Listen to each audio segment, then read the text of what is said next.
आज कांग्रेस की working committee की बैठक है, जहां कांग्रेस में मचे घमासान को खत्म करने की कोशिश की जाएगी। ये बैठक आज सुबह 10 बजे शुरू होगी, जिसमें आने वाले चुनाव को लेकर भी चर्चा हो सकती है। पार्टी के कई वरिष्ठ नेता आलाकमान पर निशाना साध रहे हैं।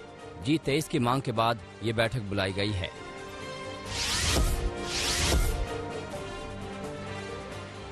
सिंघू बॉर्डर पर शख्स की बेरहमी से हत्या के मामले में 2 लोगों के नाम सामने आए हैं, जिसमें एक आरोपी सरबजीत ने कल सरेंडर भी किया है, जिसे आज कोर्ट में पेश किया जाएगा। सिंघू बॉर्डर पर हुई शख्स की हत्या की जिम्मेदारी निर्वेर खालसा उड़न दल ने ली है। बलविंदर सिंह ने वीडियो में दावा किया है कि शख्स को बेअदबी की वजह से मारा गया। शख्स के हाथ पैर काटे गए थे, जिसका शव पुलिस बैरिकेडिंग में टांग दिया गया था। पोस्टमार्टम रिपोर्ट में हत्या की वजह खून का बहना आया है। शख्स की पहचान पंजाब के लखबीर के तौर पर हुई थी, जो पंजाब के तरनतारन का रहने वाला है। सिंघू बॉर्डर पर हत्या के बाद सियासी घमासान तेज हो गया है। किसान नेताओं ने घटना की निंदा की है, तो वहीं किसान संगठनों ने मामले से पल्ला झाड़ लिया है। राकेश टिकैत ने मामले में जांच की बात कही है। घटना को लेकर हरियाणा के मुख्यमंत्री मनोहर लाल खट्टर ने अहम बैठक बुलाई। इसमें गृह मंत्री के अलावा हरियाणा के डीजीपी, गृह सचिव और अन्य अधिकारी शामिल हुए। लखीमपुर हिंसा में सरेंडर कर चुके अंकित दास के फ्लैट से पुलिस ने गन और पिस्टल बरामद की है। पुलिस अब इस पिस्टल को लेकर भी अंकित से पूछताछ करने जा रही है। अंकित पर आरोप है कि हिंसा वाले दिन वे अपनी फॉर्च्यूनर गाड़ी में मौजूद थे। ये गाड़ी आशीष की गाड़ी के पीछे ही चल रही थी। आशीष और अंकित दोनों पुलिस की गिरफ्त में हैं। उनसे लगातार पूछताछ की जा रही है। केंद्रीय गृह मंत्री अमित शाह शुक्रवार को पोर्ट ब्लेयर पहुंचे, जहां शाह ने पोर्ट ब्लेयर की सेलुलर जेल में स्वतंत्रता सेनानियों को श्रद्धांजलि दी। अमित शाह जेल के उस सेल में भी गए, जहां पर उस विनायक दामोदर सावरकर को कैद किया गया था। सेल के अंदर पहुंचकर उन्होंने सावरकर को श्रद्धांजलि दी। इसके साथ ही उन्होंने सेलुलर जेल, राष्ट्रीय स्मारक संग्रहालय का दौरा किया।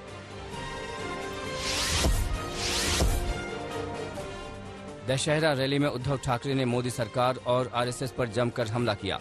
उद्धव ने बीजेपी पर हमला करते हुए कहा कि नए हिंदुओं से हिंदुत्व खतरे में है। उद्धव ने बीजेपी पर वादा खिलाफी का आरोप लगाया। वहीं इशारों में पीएम मोदी पर तंज मारा। कहा, मैं झोला उठाकर जाने वालों में नहीं हूं। आर्यन खान की गिरफ्तारी को भी उद्धव ने सियासी बताया।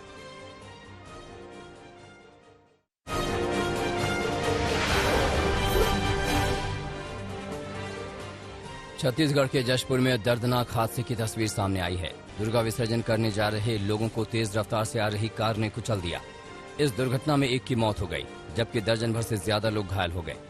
दुर्घटना के बाद पूरे इलाके में तनाव की स्थिति हो गई। गुस्साए लोगों ने कई गाड़ियों में आग लगा दी और गाड़ी चलाने वाले ड्राइवर की जमकर पिटाई की। पुलिस ने गाड़ी चला रहे दोनों शख्स को गिरफ्तार कर लिया है। दोनों गांजा तस्कर बताए जा रहे हैं, जिसकी गाड़ी से गांजा भी बरामद हुआ है। जम्मू कश्मीर में पिछले कुछ दिनों में सेना की कार्रवाई काफी तेज हो गई है। लगातार आतंकवादियों संग मुठभेड़ हो रही है। उनका सफाया किया जा रहा है। एक बार फिर पुलवामा में सेना ने टीआरएफ के आतंकी का सफाया कर दिया है। मुठभेड़ के दौरान खालिद बशीर नाम के आतंकी को मार दिया गया है। इस आतंकी ने ही 2 अक्टूबर को एक नागरिक की हत्या कर दी थी।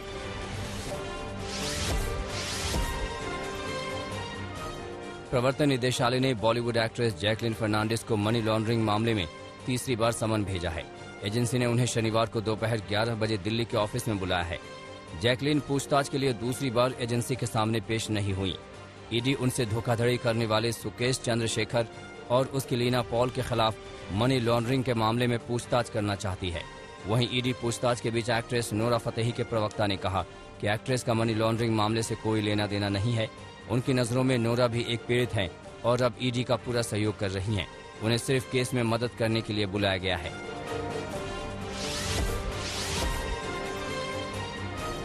कल देश भर में विजयदशमी का त्योहार बड़ी धूमधाम से मनाया गया। दिल्ली में रामलीला कार्यक्रम में अरविंद केजरीवाल शामिल हुए, तो वहीं लखनऊ में योगी आदित्यनाथ ने भगवान राम की आरती की। रक्षा मंत्री राजनाथ सिंह ने डीआरडीओ परिसर में दशहरा के अवसर पर शस्त्र पूजा की।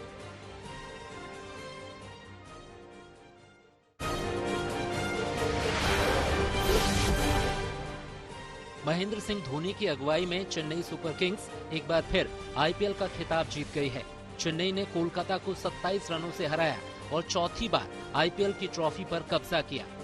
आईपीएल 2021 के फाइनल मुकाबले में चेन्नई सुपर किंग्स और कोलकाता नाइट राइडर्स के बीच जबरदस्त मुकाबला देखने को मिला। कोलकाता नाइट राइडर्स को शानदार शुरुआत मिली, लेकिन चेन्नई के बॉलर्स ने ऐसा जादू दिखाया कि पूरी बाजी ही पलट गई। शानदार शुरुआत करने वाली कोलकाता की टीम आखिर में चेन्नई के बॉलर्स के आगे फेल नजर आई। धोनी की कप्तानी में ही आईपीएल में चेन्नई की जीत का सिलसिला शुरू हुआ और इनके साथ ही ये कारवां चलता जा रहा है। 2010, 2011, 2018 और अब 2021 में भी चेन्नई ने अपने विरोधियों को चित करते हुए खिताब अपने नाम कर लिया। चेन्नई की इस जीत पर क्रिकेट जगत से धोनी और फाफ डुप्लेसी की लोग जमकर तारीफ कर रहे हैं। डुप्लेसी ने मैच विनिंग 86 रन की पारी खेली। चेन्नई की जीत के साथ ही सोशल मीडिया पर बधाई का सिलसिला शुरू हो गया। चेन्नई सुपर किंग्स की ओर से ऋतुराज गायकवाड़ और फाफ डुप्लेसी ने आतिशी शुरुआत की। 8 ओवरों में ही इस जोड़ी ने बोर्ड पर 61 रन टांग दिए। अफसोस कि ऑरेंज कैप जीतने वाले ऋतुराज की ये पारी इस बार 50 की दहलीज नहीं लांघ सकी। 27 गेंदों पर उन्होंने 32 रन की पारी खेली। ऋतुराज तो गए, लेकिन कोलकाता की शामत नहीं गई। उत्थप्पा ने एक और ताबड़तोड़ पारी खेली। इस बार 15 गेंदों पर 31 रन बनाए। मैच के दौरान फाफ का बल्ला बताता रहा कि तजुर्बे की ताकत क्या होती है। 2 रन पर स्टंपिंग मिस होने के बाद से उन्होंने कोलकाता को कोई मौका नहीं दिया। मोइन भी मौके पर चौके छक्के जड़ने से नहीं चूके। चेन्नई ने पावर प्ले में 50, मिडिल ओवर में 89 और डेथ ओवर में 53 रन कूटे, यानी आखिरी 4 ओवरों में बने 53 रन। और यहीं कोलकाता की मानो कमर टूट गई। उसे लक्ष्य मिला 193 का। पहाड़ जैसे लक्ष्य के आगे कोलकाता के ओपनर लड़े और खूब लड़े।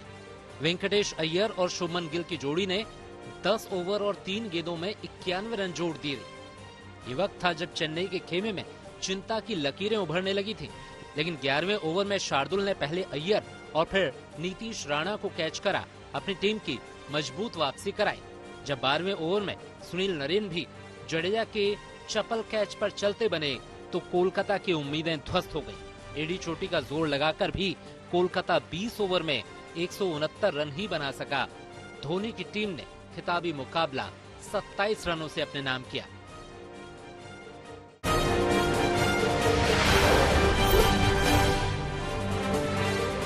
अफगानिस्तान में एक बार फिर जुमे की नमाज के बाद शिया मस्जिद में बम विस्फोट हुआ। हमले में 32 से ज्यादा लोग मारे गए। बड़ी संख्या में लोग घायल हुए। हमले की किसी आतंकी गुट ने जिम्मेदारी नहीं ली है। पिछले हफ्ते कुंदूज में जुमे के दिन शिया मस्जिद पर हुए आत्मघाती हमले में 46 लोग मारे गए थे। चीन और रूस की नौसेनाओं ने रूस के ग्रेट गल्फ में संयुक्त युद्धाभ्यास किया। रविवार तक चलने वाले इस युद्धाभ्यास को दोनों देशों के बीच बढ़ते राजनीतिक और सैन्य सहयोग का संकेत माना जा रहा है। हाल ही में पुतिन ने भी साफ किया है कि अमेरिका का मुकाबला करने के लिए चीन और रूस एकजुट हैं। ब्रिटेन के परिवहन मंत्री ग्रांट शैप्स ने सप्लाई चेन की वजह से हुए तेल संकट से किनारा किया। कहा, कोरोना महामारी के दौर में ब्रिटेन ही नहीं पूरी दुनिया में सप्लाई चेन की समस्या बढ़ी है। ब्रिटेन में ट्रक ड्राइवरों की कमी से तेल सप्लाई बुरी तरह प्रभावित हुई। ताइवान में भीषण आग हादसे का शिकार हुई बिल्डिंग के सामने पादरी ने प्रार्थना किया। काओशियोंग इलाके में आवासीय बिल्डिंग में आग लगने की वजह से जांच के लिए स्वतंत्र आयोग का गठन हुआ। बिल्डिंग में आग लगने से 46 लोगों की जान चली गई। अफ्रीकी देश केनिया में सूखे की वजह से भूखमरी के नाजुक हालात हैं। लाखों लोग भूखमरी के शिकार हुए हैं। लोगों के पालतू जानवर और मवेशी भी भूख की वजह से जान गंवा रहे हैं।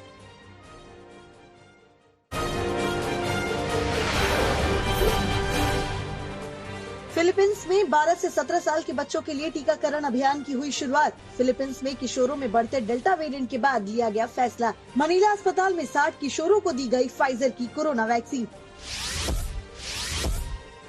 ऑस्ट्रेलिया के प्रधानमंत्री स्कॉट मॉरिसन ने न्यू साउथ वेल्स राज्य में वैक्सीन ले चुके लोगों को क्वारंटीन न रहने का दिया आदेश। वैक्सीन की दोनों डोज ले चुके पर्यटकों को भी होटल क्वारंटीन से मिली राहत। फ्रांस के राष्ट्रपति इमैनुअल मैक्रों ने राजधानी पेरिस में आयोजित चैरिटी सॉकर मैच में हिस्सा लिया।